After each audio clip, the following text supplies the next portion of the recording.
Yüksək bal toplamış abituriyentlər üçün bir ixtisas haqqında, 3-cü qrupda bir ixtisas haqqında danışmaq istəyirəm. Bu, dövlət və ictimai münasibətlər ixtisasıdır.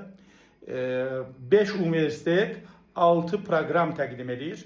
Onlardan ikisi Bakı Dövlət Universiteti və ADA Universiteti ingilis dilində də bu ixtisası təqdim edir.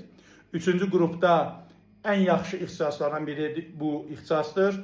Yüksək bal toplamış abituriyentlərə bu ixtisası tövsiyə edirəm. Mən ADA Universitetində bu ixtisasın məzunuyam və düşünürəm ki, müasir bacarıqlar və gələcək iş imkanları üçün bu ixtisas çox mükəmməldir. Siz burada iqtisadiyyat, data analitika, eyni zamanda insan resurslarının idarə olunması və ümumiyyətlə dövlət və ictimai idarə etməklə bağlı kifayət qədər mükəmməl bilik və bacarıqlar əldə edə bilərsiniz.